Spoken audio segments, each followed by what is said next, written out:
We're getting you non-stop continuous coverage from Bangalore of that crucial verdict that is expected in the Jayalalithaa disproportionate assets case. We got you pictures of Jayalalithaa arriving at the special court a few moments back, and that's the instead of an image that you can see that we picked up from Google of that special court complex in Bangalore. This is the Paranpanna Agrahara prison complex.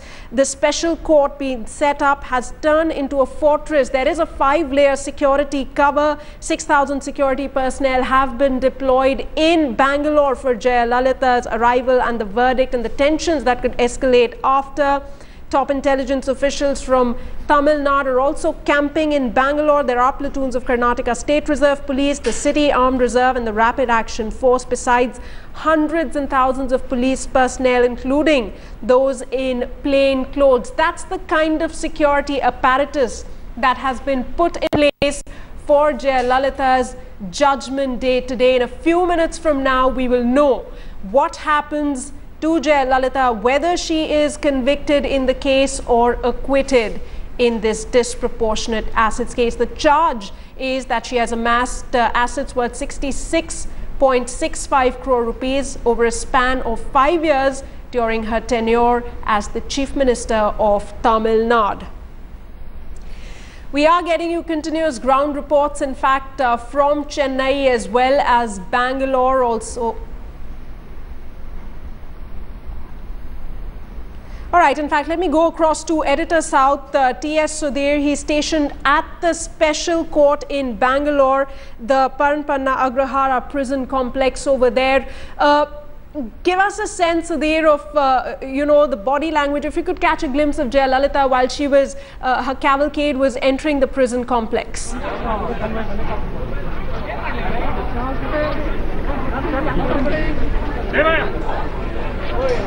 So, Sudhir, are you with me? All right, we'll try and connect with Sudhir in just a few moments. We do know that there are lots of reporters, police personnel stationed outside the prison complex. Coming back to the studio, I have with me Mr. Gaurang Kant, the constitutional expert as well. Sir, give us a sense of what happens from here on. We are talking about the verdict is about to come out, but what next for Jayalalithaa? Well, that entirely depends on the verdict. If she's convicted, then she has to step down and then she loses her membership. But if she's not convicted, then she's right there at the helm of affairs and she'll continue as the Chief Minister of the state. But entirely it depends on the verdict, whether the verdict is in her favor or against her. But if it comes against her, then definitely she has to face a lot of problem till the time, the appeal is filed, and probably during the appeal there's no stay. Also, so give us some clarity. In case the verdict is against her, she has a right to appeal. What happens? Where does she appeal? Because this is a special court hearing verdict that we are looking at. Right. Well, she has to appeal to the higher court. That would be the High Court. And what will happen here is that she has to step down and she'll be losing her right as a member also in the Legislative Assembly.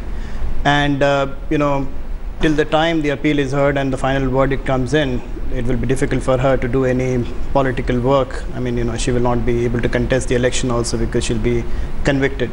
So in a way, in short, I think her political career will be doomed if she's convicted. Absolutely. In fact, Javed, give us a sense of, once again, let's look at this case altogether and the fact that it has been carrying on for 18 long years. So many witnesses have been cross-examined. 4 judges have had taken a look at this particular case and verdict that is expected today. How is it going to, cause a churn in the Tamil Nadu politics is one angle that, needs to be looked at this point. There is one argument that given the fact that it's taken 18 long years, this may have faded from public memory. But, that's a reflection of the kind of time frame that it takes for cases to come to fruition in India. But it doesn't take away from the fact, as in a matter of principle, as far as the principle is concerned, that she's not going to jail for, as some kind of freedom fighter or for some, she's not courting arrest. She's been convicted. If at all she's convicted, then this cannot be a feather in anybody's cap by any stretch of imagination. Much would happen on how she marshals her resources after that, because as the gentleman to my left was saying, while she can appeal in a higher court, she will immediately have to step down. Who she puts in place? Jayalalithaa, for all practical purposes, is the AIADMK. She will have somebody who, she will handpick somebody and put there. How that runs, how other political parties react to all this. So much will depend on how things play out. But one thing is certain, that if she is convicted, then this will certainly be a big blow to her.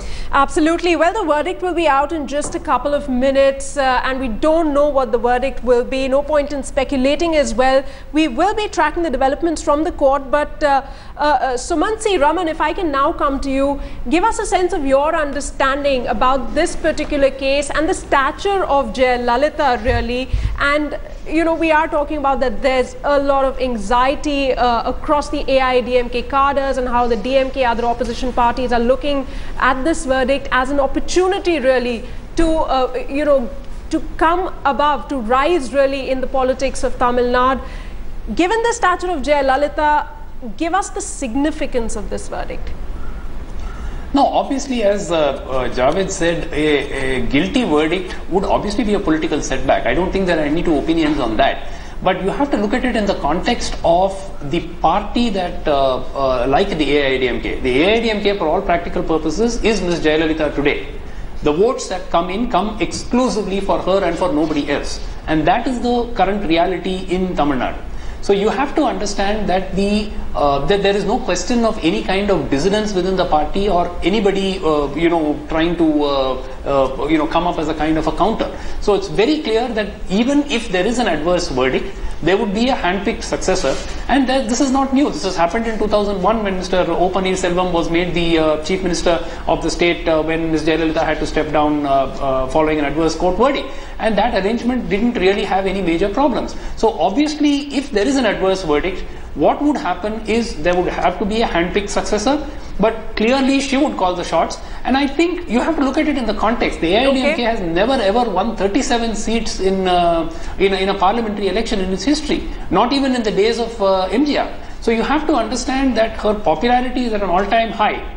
So in that sense, sir, the opposition parties simply have no issues. Let me just interrupt you. The only difference, Sana, here would be that if she is convicted, then like in the case of Lalu and Mr. Rashid Masood, she will not be able to contest for public office. She will not cease to be an MLA. She will not be able to contest for several years, and that in that case it will be all the more difficult for her to influence events. Of course, he's absolutely right. She will be the one who calls the shots because she is, for all practical purposes, AIADMK. She will be the one who calls the shots. But there's a slight difference from what happened in 2001. This time she will not be able to contest, and after some time, this could lead to erosions. Absolutely. In fact, that was my next question to you, Mr. Raman. I was just going to ask you what Javed has just answered. Then what is the difference between what happened in 2001 and the situation that Jayalalithaa finds herself in right now? What has changed from then till now, according to your understanding? Okay, there are two things which have changed. One is what Javed pointed out, the fact that if there is an adverse verdict, she would, unless the conviction itself is set aside or there is a stay order, she would not be in a position to actually contest, and she would lose her seat in the assembly and so on. So that is an issue, but you have to look at it from the kind of a party structure that the AIADMK is made of. There are no, in fact, just during the elections, when I was doing an election show, I asked a couple of senior leaders in the party, why are you putting up new faces in the to contest the Lok Sabha elections? And most of them are novices, people who even the AIADMK leaders do not know much about. And the reply was very simple. I'm sorry, in the AIADMK there is only one leader and the others are all party workers, period. And that is actually the fact on the ground. There is no second rung leadership. And they have this principle of rotation, which you've seen, which you probably never see in any political party, where a lot of new faces keep getting their turn, in prominent positions. And there is nobody who is in a permanent position of prominence, except one or two leaders who probably have longer stints than others. But even they are certainly not in a position to challenge or pose any kind of a threat to Ms. Jayalalitha's leadership. So you have to look at it. This is not a party like any other political party in this country. It is completely and totally different. And the others, it is not an overstatement to say, on their own strength, I cannot think of a single AIADMK leader who would, other than, I mean, without Ms. Jayalalithaa, who would be able to save his deposit standing on his own strength. And I think that all of them are well aware of that. They know that she, for all practical purposes, is the party.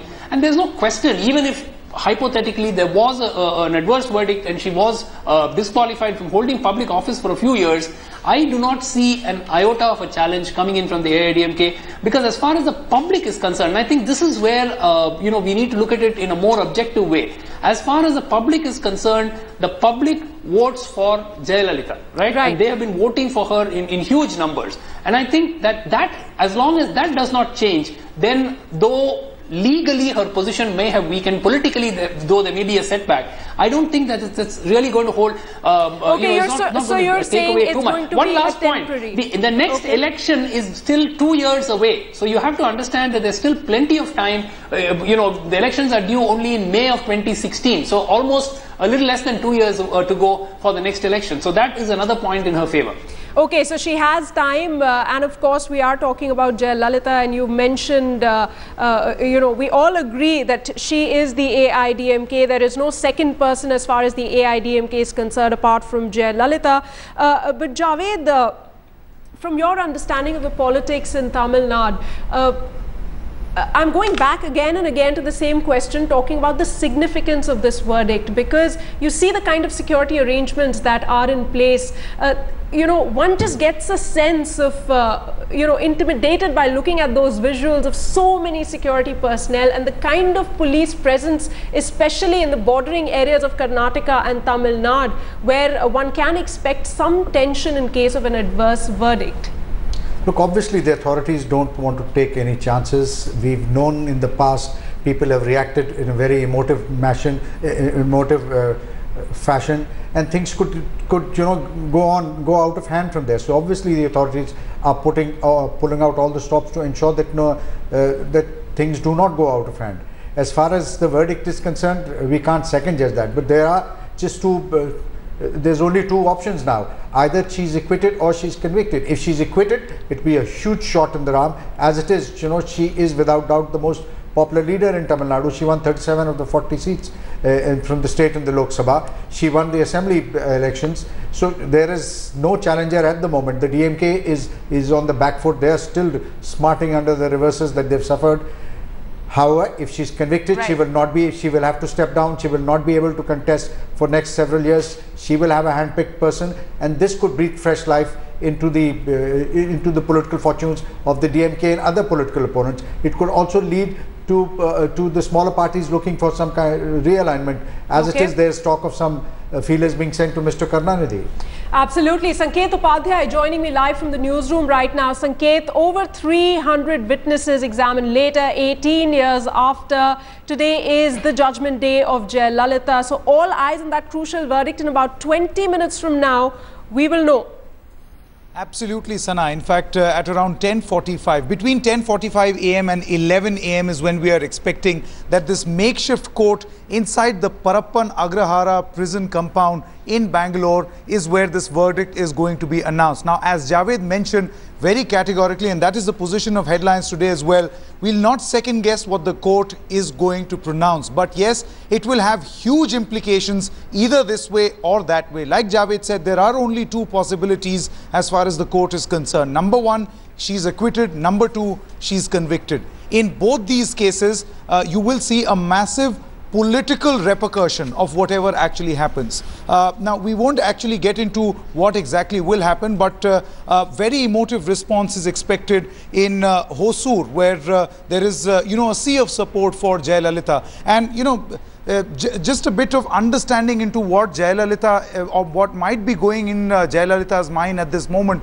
Yesterday, when this entire application actually came in front of the Supreme Court, whether she should be exempted for appearing in person, Jayalalithaa, on the other hand, in Chennai, was actually launching something called an Amma Cement. So perhaps she's trying to send out a message that she's unfazed, unmoved by what is going to happen, whether her political fortunes will be affected or will take a shot in the arm today at 10:45. So all these things are definitely, this is definitely something that will be in the mind of Jayalalithaa as well as the entire AIADMK cadre. But just to tell you, Sana, what exactly is happening in Bangalore. This is not the first time that Jayalalithaa has come to Bangalore to the Parappan Agrahara compound. She has come here before also. We have seen these massive security arrangements because the AIADMK has raised the issue of security concerns in the past as well. So that is why that particular compound has been converted into a virtual fortress. We are seeing those visuals very clearly. There is in fact Z+ security cover. She has in fact there is a huge platoon of the Karnataka police also which is deployed at this present moment. The City Armed Reserve Police and the Rapid Action Force has also been stationed. There are hundreds and thousands of police personnel in plain clothes also who are guarding that entire prison compound. How does this become significant? This also, Sana, becomes significant because this is a 66.65 crore assets case which dates back to Jayalalitha's first term as Chief Minister of Tamil Nadu between 1991 and 1996. Right. It was filed before a special court in Chennai. It was moved out of Chennai because there was a feeling that it should, for free and fair decision making of the court, that is why it should actually be shifted somewhere outside Tamil Nadu. As you rightly mentioned just a short while ago, many judges have in fact in the special court actually heard this entire case. We have had Justice A.S.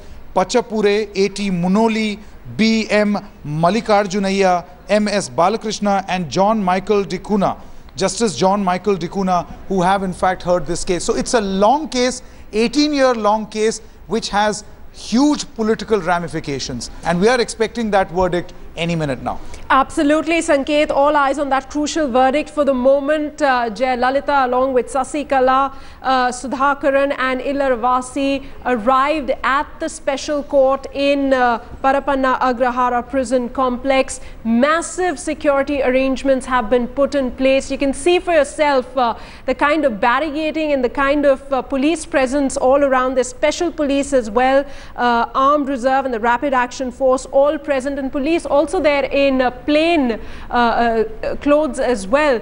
That's Jayalalithaa a few minutes back when she was arriving at the prison complex, at the court complex that has been set up at the Parappanna Agrahara prison complex. And really two options for Jayalalithaa: either she is going to be convicted or she will be acquitted. We'll know that in just a few moments from now.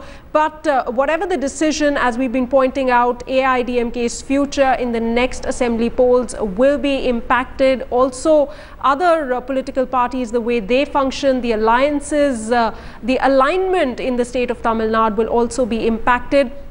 Let's tell our viewers that Special Judge John Michael Dicuna will be delivering the verdict. The official time given is between 10:45 to 11 a.m. and we do know that Jayalalithaa has already arrived in this special court complex along with the three other people who are going to get a verdict in this case today. Very, very big day in this disproportionate assets case that has been going on for 18 long years, really. Javed, if I can come to you, one can only speculate what's going on in Jayalalitha's mind right now, because her supporters are very fully behind her, backing her, saying that nothing can really go wrong. Well, obviously she wouldn't be a very happy person as of now, very tense, anticipating what is going on, because there's a lot riding for her, The stakes are extremely high for her. If for some reason she is convicted, then this brings about a big question mark on her political career. Obviously she is for all practical purposes AIADMK, and she will continue to call the shots. But it's one thing to call the shots from behind the scene. It's quite another to be in the chair, in the driver's seat herself. And all politicians like to be in the driver's seat rather than on the sidelines. So having said that, she will be she must be pretty nervous, apprehensive of what's going to come about. If she gets acquitted, then it will be a huge burden off her shoulders, and she can only gain in strength and in confidence and go on from there. But if there's an adverse verdict, then there will be consequences. Absolutely. Sanket, if you're still with me, give our viewers a sense of what this 18-year long case is all about. Well, this is a case of disproportionate assets, as it's now infamously called, against J. Jayalalithaa, a very tall leader from Tamil Nadu. Let me quickly tell you what exactly this case is. Now, Jayalalithaa, in her first term as Chief Minister from 1991 to 1996, was accused of accumulating 66 crore rupees wealth, disproportionate to her known sources of income. This is, as I mentioned, between a period of 1991 and 96. Her close aide, Sasikala Natarajan, her niece Ila Varasi, and her nephew and Jayalalitha's disowned foster son Sudhakaran are others listed as accused in this particular case. Now, we have seen that over these many years, that is 18 years, this case has seen its share of ups and downs, in the sense that it was moved out of Tamil Nadu. It is now being tried. She is in fact being tried in Bangalore in this makeshift court, a special court. There have been 5 judges who have in fact heard this entire case. It's a politically quite volatile sort of a court judgment, because obviously the courts also may be realizing that they have to be absolutely clear of what they would be pronouncing. They are going through each and every detail, every little document, thousands and thousands of pages of charge sheet. All of that has happened over the past 18 years. And we have seen in these 18 years, and Javed would be able to throw more light, is the increasing fortunes of J. Jayalalithaa. From 18 years back to now, Jayalalithaa is a force to reckon with in Tamil Nadu. As we mentioned, even yesterday, since politics is the world of perception, since politics is all about perception, Jayalalithaa has been able to create a perception that she is unmoved by what is going to happen to her today at 10:45 or at 11. She launched Amma Cements yesterday. She has launched a number of products over the past 3 or 4 months. But her political might in Tamil Nadu is something which has only grown exponentially in these past 18 years. Not because of this case, but otherwise. The cadre has increased. The base has increased in Tamil Nadu. She has had a good performance also. But Javed, would it be correct to analyze perhaps that, just like we have seen other netas who have been convicted, we've seen Lalu Prasad Yadav, but that has not affected the fortunes of his party. We have seen Om Prakash Chautala, and there is a feeling that perhaps he might do well in the Haryana elections this time around. He also is a convicted politician. We are not second guessing the court, but does politics and the exponential growth on the ground have anything to do with conviction or no conviction?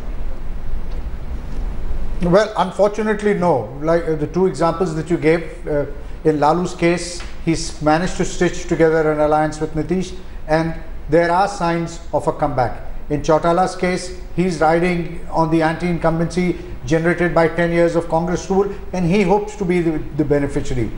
But it doesn't follow that just because you're convicted, therefore you gain sympathy. If you're, like I was saying earlier, it's one thing to go to jail on a people's movement. It's quite, or to be crusading against the government and to go to jail for political reasons. It's quite another if you're convicted. For sometimes, or in the immediate future, your fortunes do take a nosedive, and it's only later that you build on them.